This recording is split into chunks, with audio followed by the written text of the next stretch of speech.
Respondeu Jesus e disse-lhes, preste atenção. Versículo 7. O que eu faço, não sabes tu agora, mas tu saberás. Vamos repetir esse versículo, todo mundo junto? O que eu faço, só a parte B. O que eu faço, não sabes tu agora, mas saberás depois. Permaneça com a Bíblia aberta, olhe para cá, irmãos. O contexto dessa passagem bíblica, Jesus toma uma atitude muito, assim, assustadora para os discípulos. E eu preguei sobre esse texto, acho que esse ano já, mas numa outra perspectiva. Não vai ser nada igual. Olhe para cá. Já perto de Jesus ser crucificado, na última ceia, na última semana, Jesus reúne os discípulos, ele manda eles fazerem um círculo e ele decide lavar os pés dos discípulos.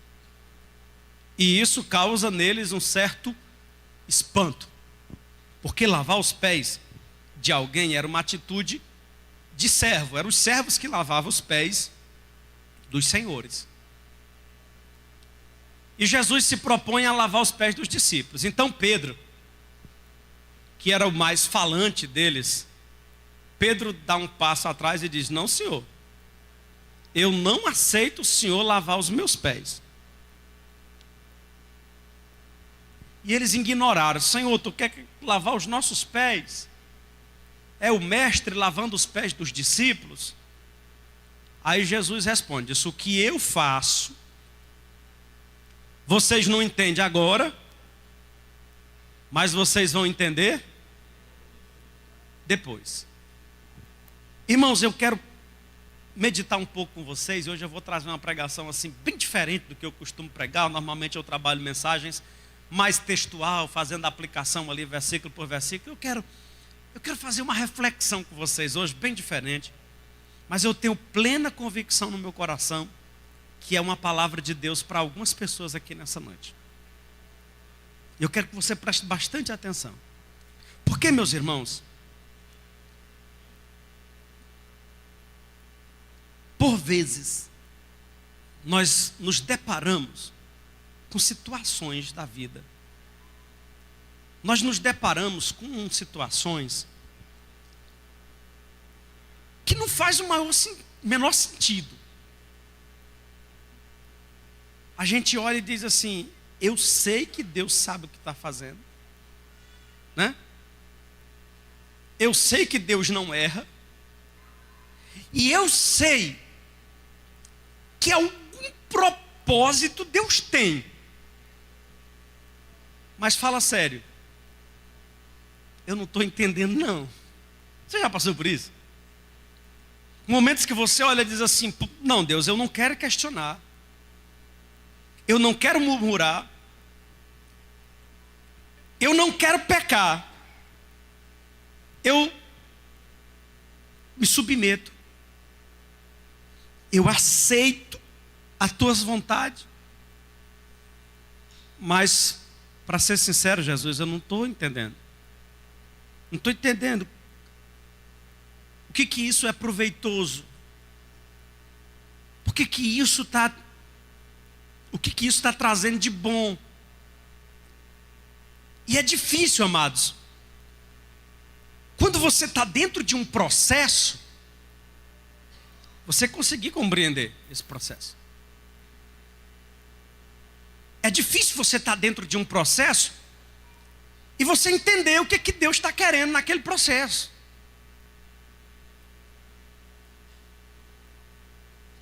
E eu sei que tem pessoas aqui nessa noite que vieram aqui para ouvir essa palavra. Então preste atenção, dobre a sua atenção, olhe para cá. O salmista Davi, ele disse uma certa vez, ele disse, depois que a luta passou, porque Davi ele teve muito sofrimento, mas um dos momentos mais difíceis da vida de Davi, pelo menos para mim, eu acho que os dois momentos mais difíceis da vida de Davi foi a perseguição que Saul levantou contra Davi. E era difícil para Davi suportar, meus irmãos, olhem para cá, porque Quem estava perseguindo Davi era o líder de Davi. Aquele que supostamente deveria ser a sua liderança espiritual. Olha para cá, dobra a sua atenção. Aquele que supostamente deveria ser o seu líder, que deveria ser a pessoa que ia ajudar Davi, é o homem que está perseguindo Davi. E um outro momento assim muito difícil da vida de Davi foi a perseguição que Davi sofreu pelo seu próprio filho, tentando usurpar o seu reino, o trono. Davi sofreu. Só que quando passa tudo, irmãos, Davi diz assim: Senhor, teve uma coisa boa nesse processo. Dificilmente você vai conseguir perceber, olha para mim, dificilmente você vai conseguir perceber o que há de bom. Você vai conseguir entender o que está acontecendo com você quando você estiver dentro do processo. Por isso que eu trouxe essa palavra de Deus para você. O que eu faço agora, você não entende, mas entenderá. Dê só um toque na pessoa que está perto de você, diga: pode estar difícil de entender agora, mas um dia vai ficar tudo claro diante dos seus olhos. Um dia você vai entender o porquê das coisas, irmão. Pastor, e por que Deus não esclarece? Porque talvez você não tenha maturidade ainda para entender, para suportar. Se Deus disser exatamente a dimensão do processo que você tem que enfrentar, talvez você desista. E o Senhor sabe da nossa estrutura, então Ele vai te submetendo, vai consolando. E você pensa que vai morrer e não entende nada. Pensa que Deus te esqueceu, pensa que Deus te abandonou, pensa que você fica tentando entender o que está acontecendo. Aí Deus usa uma voz rachada no domingo de noite para dizer para você: aguenta firme, suporta a chicotada, porque o que você está passando você não entende agora, mas você vai entender depois. Irmãos, no início dos anos 90, ali acho que 92 aproximadamente, uma jovem por nome Mirela, uma jovem de classe média, morava no bairro Nobre da cidade de São Paulo. Com 16 anos de idade, ela já apresentava um programa em rede nacional. Ela apresentava um programa na TV chamado Palco Volante. E ela ainda fazia um outro quadro na mesma TV chamado de Oficina. E um certo dia ela estava gravando umas bandas de rock no quintal da casa dela. Família nobre, casa grande, bairro Morumbi, São Paulo.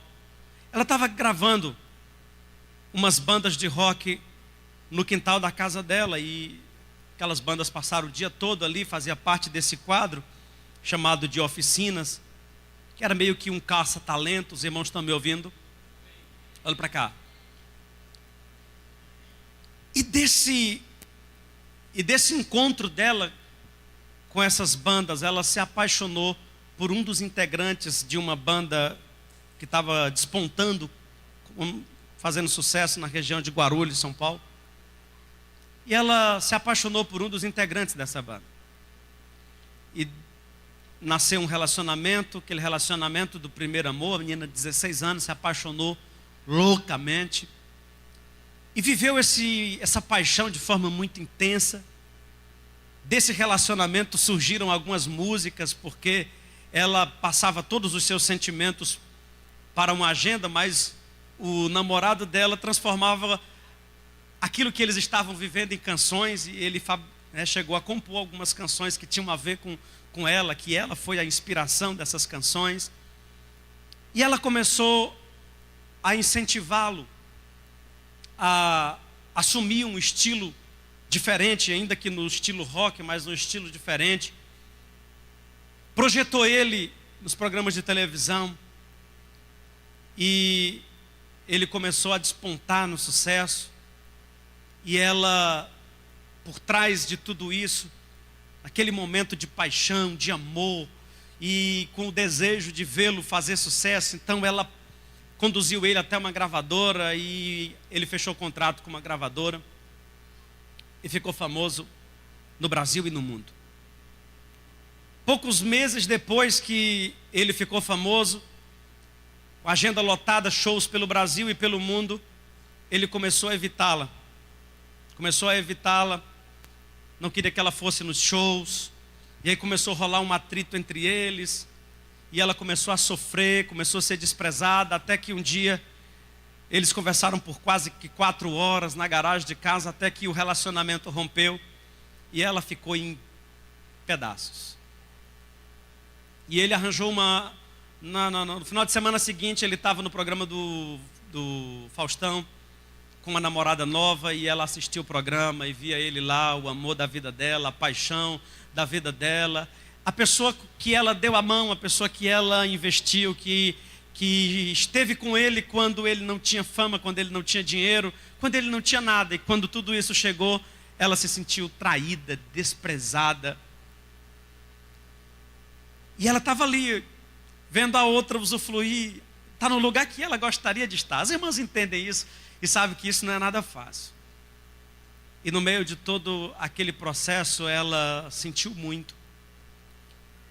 E quando a sua dor já era grande, no dia 2 de março de 1996, ela estava dormindo, acordou de manhã, feliz, porque ela sonhou naquela noite que eles tinham voltado, tinham reatado o relacionamento. Quando ela acordou, as irmãs delas estavam ao lado dela, na cama,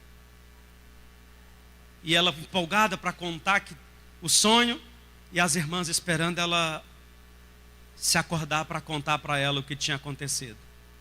Na manhã daquele dia, 2 de março de 1996, a banda, cujo grande amor da vida dela fazia parte, e havia se tornado uma banda de muito sucesso no Brasil e no mundo, em um voo de Brasília a São Paulo, se chocou com a Serra da Cantareira e eles morreram todos.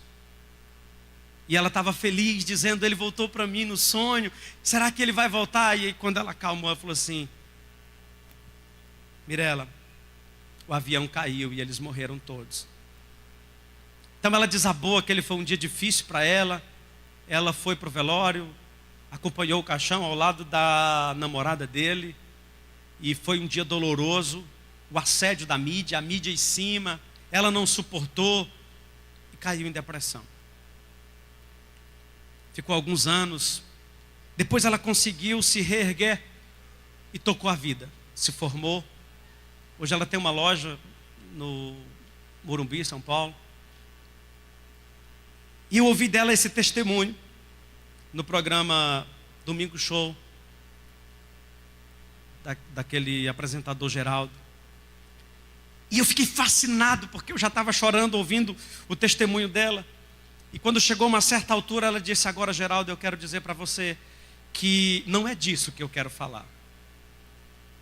Na verdade, não é sobre isso que eu quero falar.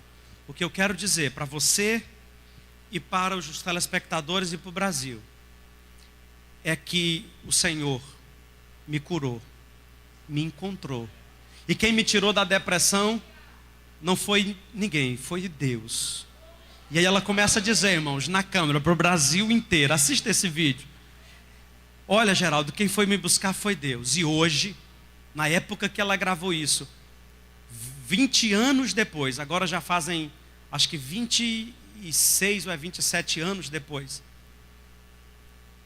quando ela gravou esse programa, ela disse, 20 anos depois ela tem um outro entendimento. Ela disse: Geraldo, hoje, com o entendimento que eu tenho, porque hoje ela congrega, ela faz parte da equipe de criança na igreja dela, ela faz parte da equipe de louvor, ela serve lá na igreja dela, e ela, olhando para o Brasil e para o mundo, olha para cá, ela disse: Geraldo, hoje eu entendo que Deus estava cuidando de mim.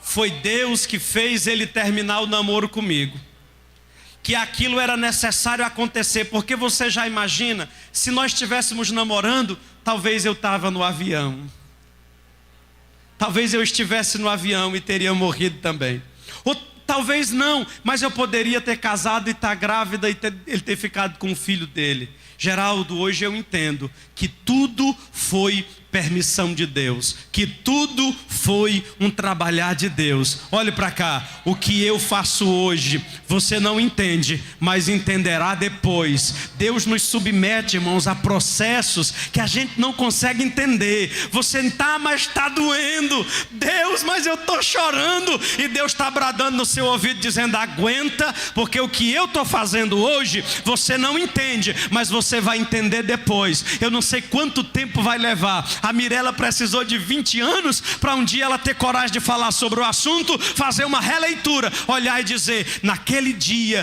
que o fulano terminou comigo, era Deus cuidando de mim.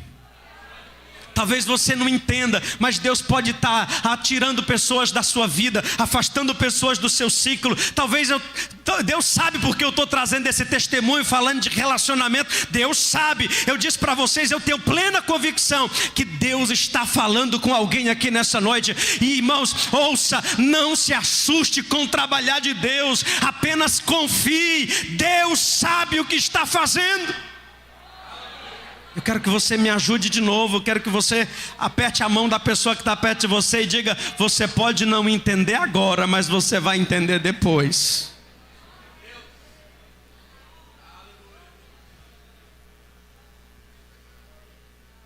Você crê que recebe essa palavra de Deus na sua vida? Eu tenho uma irmã que é uma irmã de coração. Olha para cá. Eu tenho uma irmã que é uma irmã de coração.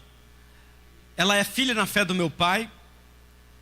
E nós fomos criados como irmãos. Fomos criados como irmãos. Ela foi criada dentro da nossa casa. E a gente dentro da casa dos pais dela. A gente foi criado como irmãos. O nome dela é Graça. Olha para cá, irmãos. Não presta atenção. Não distrai não. Eu estou trazendo uma ministração de Deus ao coração dessa igreja. Olha para cá. Em 2012, o irmão Chico Vital, que é um grande amigo nosso, lá de Carnaúba, interior do estado, ele recebeu uma visita na casa dele, de um homem por nome Chico Williano. Esse homem era uma pessoa assim, daquelas pessoas bem difíceis de lidar. Para vocês terem uma ideia, a primeira família dele aqui no Ceará não suportou ele. Ele foi embora para o lado do Maranhão, abandonou a mulher e os filhos aqui, tudo pequeno. E aí para o lado da região norte, ele passou anos da vida dele. Lá ele construiu uma família, mas que também não suportou ele. E ele já velho, ele decidiu vir embora para cá, de volta. Mas irmãos, esse homem era um homem tão difícil de lidar, que nem os filhos queriam ele. Os filhos aqui em Fortaleza, ninguém queria esse homem. E ele veio para a casa do irmão Chico Vital, que é um amigo nosso, lá do interior. Porque eles eram amigos de caçada e tal, e ele veio para a casa do irmão Chico Vital, em 2012. E morou na casa do irmão Chico Vital até 2020. Ficou 8 anos lá. E a princípio, que visita é assim, irmão, visita é igual peixe. Depois de 3 dias estraga.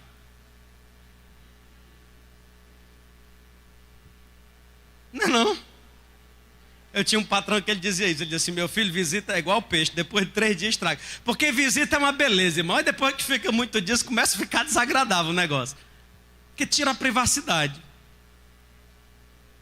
E agora tu imagina, já um senhor difícil de lidar, que nem os filhos queriam. Olha para cá, Deus tem uma palavra para o seu coração. Chegou lá É a Valentina me ajudar a pregar, né, Valentina? A Valentina ontem foi pro meu braço, aí não queria mais nem a mãe dela. É a Valentina. Aí para os irmãos que estão em casa, vem você aqui, que vem me ajudar a pregar aqui.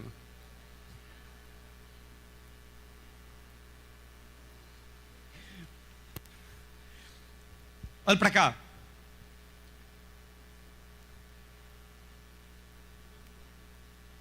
Então ele chega lá na casa do irmão Chico Vital e se encosta. E aí o pessoal começa a dizer assim: rapaz, Chico Vital, tu vai terminar de criar. E um ano para lá e um ano para cá, e o tempo vai passando, daqui a pouco o homem adoeceu. Olha para cá. Daqui a pouco o homem adoeceu, aí começou a depender dos outros para isso, para aquilo outro. E o irmão Chico Vital já passa dos 80, a irmã Chiquinha também já velhinha. E os filhos tudo com suas ocupações. E pai, esse homem não pode ficar aqui, tem que tomar uma providência. E daqui a pouco o homem foi piorando. E a coisa foi ficando estreita. E chegou um ponto que ele dependia de ajuda para tudo, irmão. Para tomar banho, para tudo. O homem estava precisando de cuidados para tudo. E não tinha como o irmão Chico tomar de conta. A Graça, que é a filha do irmão Chico Vital, Graça Vital, acho que ela está até nos assistindo, que eu disse para ela: Graça, eu vou contar teu testemunho hoje. Ela morava na cidade, porque isso aconteceu num distrito de Mombaça chamado Carnaúba. Ela morava na cidade, trabalhando na prefeitura, no posto de saúde. E à noite ela trabalhava numa pizzaria. O marido dela estava trabalhando no mercantil, uma rendazinha da família. E ela está lá pelejando com alguém, para alguém assumir o cuidado desse homem, preocupada com o pai dela, porque o pai dela não podia cuidar daquele homem, não tinha o que fazer, não tinha para quem jogar, não tinha quem quisesse, não. Irmãos, a Graça, preocupada com a saúde do pai dela, ela chegou para o Oswaldo e disse: Oswaldo, eu vou pedir as contas, vou sair lá da pizzaria, vou pedir transferência do posto de saúde para Carnaúba, vou trabalhar no posto da Carnaúba, você pede as contas lá do seu trabalho, nós vamos voltar para o sítio, porque eu vou cuidar do Chico Iliano para dar folgazinha para o papai. E o Oswaldo acatou, foi lá, saiu do mercantil, ela saiu da pizzaria, transferiu com a ajuda do político o trabalho dela para o posto de saúde lá do sítio, foi para o sítio para pegar esse homem e botar dentro da casa dela, para cuidar do homem que estava precisando de ajuda. Irmãos, e aí ela começou dentro desse processo, cuidando desse homem. Não esqueça do tema da mensagem. Tem coisa que acontece com você hoje que você só vai entender depois. E ela está lá, cuidando desse homem. Aí ele começou a dizer para ela, disse: você sabia que eu tenho um filho médico em Fortaleza? Falou: você tem um filho médico em Fortaleza? Tem, ele é dono de clínica em Fortaleza. Ele é ortopedista. Ele está em Fortaleza. Mas não ligue para ele. Aí ele dizia para ela, disse: o meu filho é um pitbull. O bicho é brabo, é valente. Aí ele começava a falar do filho. E ela lá cuidando desse homem. Tem coisas que acontecem com você hoje que você não entende, mas você vai entender depois. Ela tem um filho especial que é o Davi. O Davi resolveu dar um voo lá, saltar sem paraquedas. E quebrou o braço em 3 lugares, precisava de uma cirurgia. Ela trouxe o Davi para Mombaça e chegou em Mombaça. Aí eles atenderam lá, passaram uma medicação, mandaram ela para casa para no dia seguinte encaminhar ela para Iguatu, para ela passar pelo ortopedista para fazer uma avaliação e marcar a cirurgia. Ela está lá aflita, irmão, tenha paciência que você vai entender onde Deus quer chegar. Ela está lá aflita e ela disse: não tem jeito, eu vou perturbar o pitbull. Aí ela pega o celular, tira uma foto do braço do filho dela e manda para o pitbull. Quando ele vê a foto e ele manda a mensagem, ela já tinha entrado em contato para falar sobre o pai.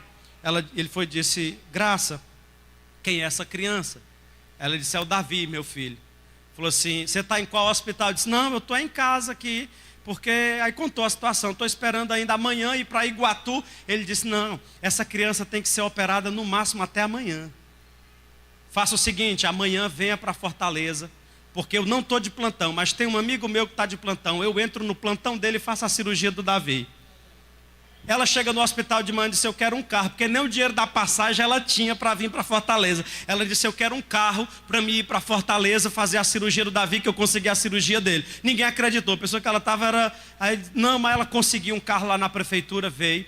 Chegou, ele estava já esperando o menino, pegou o menino nos braços, levou para a mesa, lá para o centro cirúrgico, fez a cirurgia, fez 3 cirurgias. Quando terminou, nem internada ela ficou. Ele levou ele ela e o marido para a casa dele, serviu de tudo que eles precisavam, de comida, até os curativos que ela precisou fazer. Ele fazia videoconferência para ensinar ela a fazer os curativos. Acompanhou o menino em tudo que ela precisava. Aí ela lá, cuidando do velho, e chegou o momento que estava no plano de Deus, para que Deus pudesse socorrer ela na hora da aflição. Levante a sua mão e diga assim: o que está acontecendo agora, eu posso não entender, mas eu vou entender depois. Determinado dia ela está em casa, Samuel, que é o filho, o irmão dela, dos mais novos, chega chorando, arrasado. Ele tem uma única filhazinha, a Sabrina, e disse: Graça, eu acabei de descobrir que a Sabrina está perdendo a visão, está com um problema, uma doença, ela precisa de uma cirurgia. A cirurgia custa 50 mil reais. Fora as 2 lentes, e cada lente custa 13 mil, dá 26 mil reais, mais a cirurgia vai dar 76 mil reais, e se eu não fizer a cirurgia, a menina vai perder a vista e vai ficar cega. E ele arrasado, estava lá, e sabe, queria, falando até em morte, queria era morrer, preferia morrer, estava arrasado, e ela lembrou do Pitbull.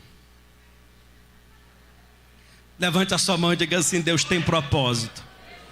Samuel veio, ele vem, fica na casa do meu pai aqui, em tratamento. A Sabrina já foi operada, já foi botada a lente, a Sabrina está enxergando, a cor mais linda, menina linda, bonita. Todo mês eles vêm para fazer o acompanhamento, ela vai fazer acompanhamento até os 15 anos, mas foi feita uma cirurgia que eles não tinham dinheiro para fazer, e Deus preparou tudo. O que você está passando, você não entende agora, mas você vai entender depois. Recebe essa palavra de Deus no seu coração. Às vezes Deus nos submete a processos, irmãos, que a gente não entende, está doendo, e você diz: meu Deus, mas por que é? Eu não posso te explicar, mas Deus sabe e me mandou te dizer: um dia você vai entender.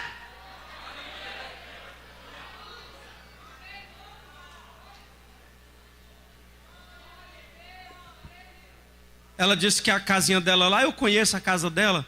A casinha dela lá era uma casazinha humilde que ela herdou do irmão dela. O irmão dela construiu quando foi casar, e ela ficou com essa casazinha, não sei, tal, casazinha humilde. Mas para cuidar dele, ela precisava fazer umas adaptações. Ela precisava fazer um banheiro, que o banheiro no interior, os irmãos sabem, o banheiro fica fora da casa. Ela precisava fazer umas adaptações. Aí o Pitbull disse assim: Graça, você não quer fazer uma reformazinha, ajeitar as coisas aí para ficar melhor para o papai?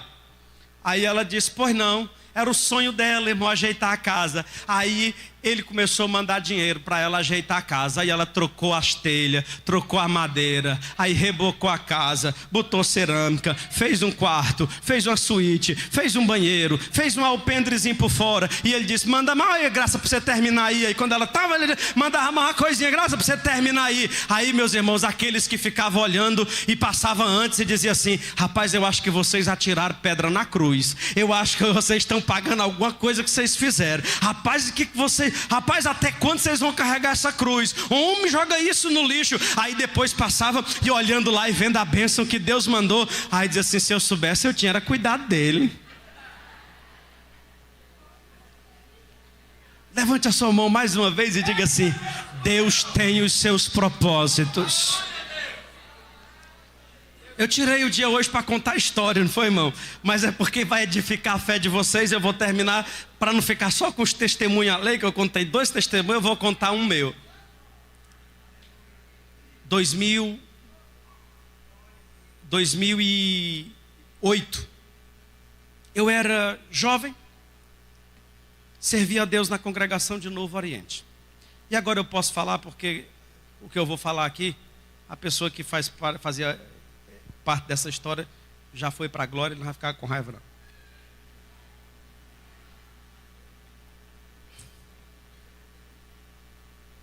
Irmãos, o pastor Olímpio fazia umas coisas comigo que não era fácil, porque eu era bem novinho e velho, né? Eu era bem novinho e velho, e o pastor Olímpio me botava às vezes até para dar doutrina. Eu jovem, solteiro, 2008, eu tinha 24 anos.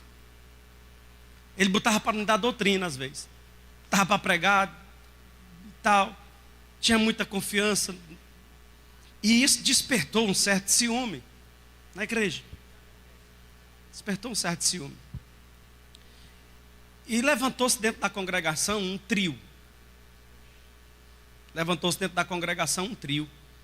Irmãos, esses irmãos, quando o pastor me botava para pregar, eles se levantavam e iam lá para fora.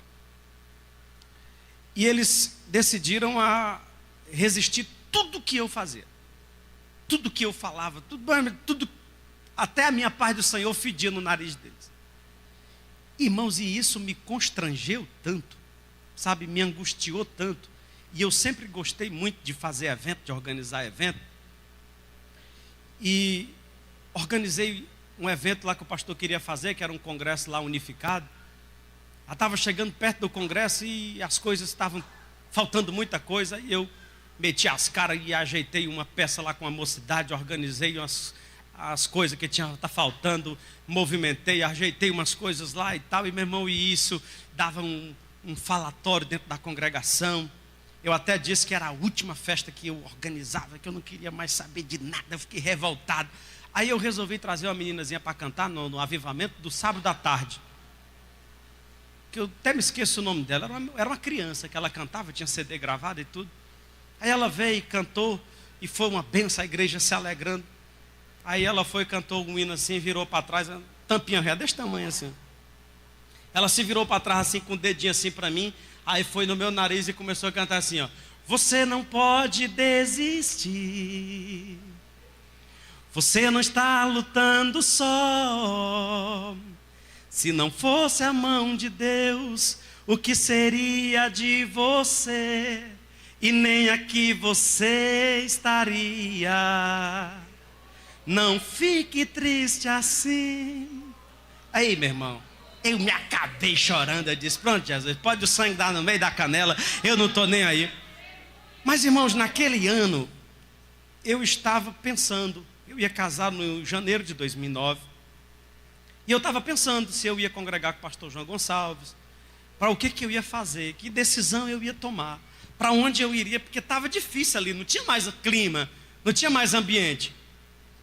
Enquanto isso, a Taniane congregava na congregação de Acaracuzinho, lá onde está o pastor Marcos Rogério.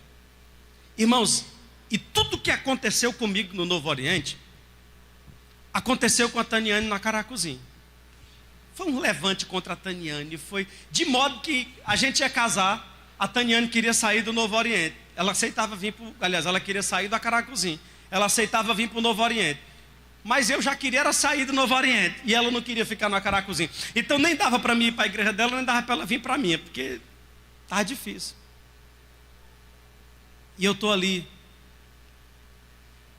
pensando o que eu ia fazer. Nesse tempo eu era pregador itinerante, saía pregando por aí.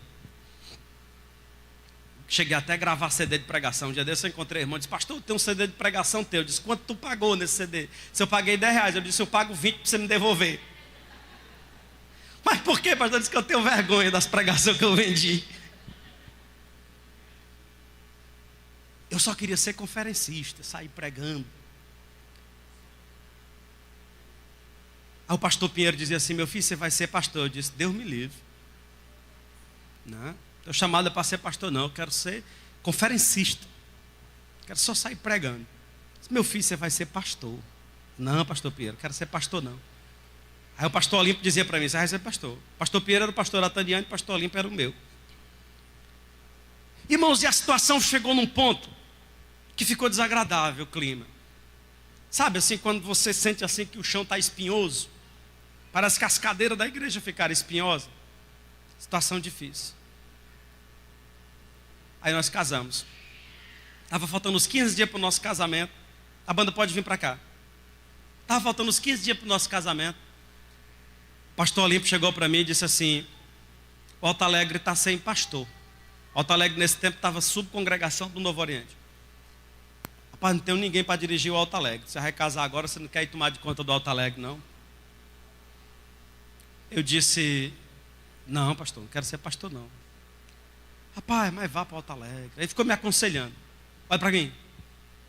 Irmãos, eu digo para vocês o seguinte, olha para cá. Eu sempre fui muito amado no Novo Oriente. Se as coisas do Novo Oriente tivessem do jeito que sempre foram, Eu não tinha aceitado o convite do pastor Juarez.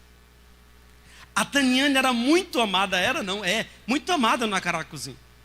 Se as coisas fossem do jeito que sempre foram, olha para cá, no Acaracuzinho, nós não tínhamos ido para o Alto Alegre. Irmãos, o Alto Alegre era só a misericórdia. O Alto Alegre era uma igreja com 15 pessoas. Uma igreja de 17 anos, atrofiada, que não crescia, que já tinha sido congregação, tinha voltado a ser sub. Era um trabalho, assim, desanimado, num lugar ermo, esquisito, difícil. E o pastor disse, você vai para o Alto Alegre? Eu disse, não vou. Mas, irmãos, a coisa ficou tão desconfortável no Novo Oriente, que eu precisava ir para algum lugar. E eu comecei a pensar, acho que eu vou para o Alto Alegre, vou passar uma chuva lá, deixar as águas baixarem, depois eu volto. Eu vou passar 1 ano lá, enquanto a poeira baixa por aqui. Aí fui mais a Taniane para o Alto Alegre para a gente passar 1 ano lá. Enquanto acabava aquele clima velho chato, né? Passamos lá 10 anos e 6 meses. Com os anos que eu estava no Alto Alegre, eu comecei a compreender que aquele trio que me perseguiu no Novo Oriente, na verdade foi o instrumento que Deus usou para me mandar para o Alto Alegre.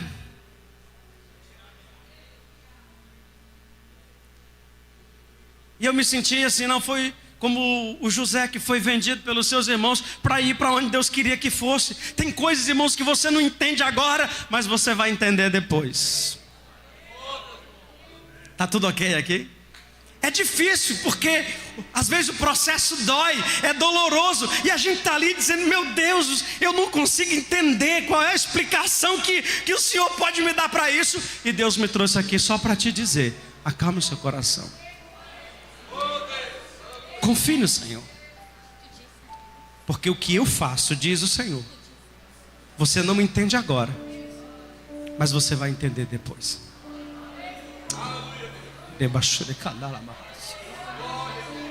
Você não entende agora, mas você vai entender depois. A Bíblia diz que todas as coisas não são umas e outras não, são todas as coisas. Elas cooperam juntamente para o bem daqueles que amam o Senhor e são chamados pelo seu decreto.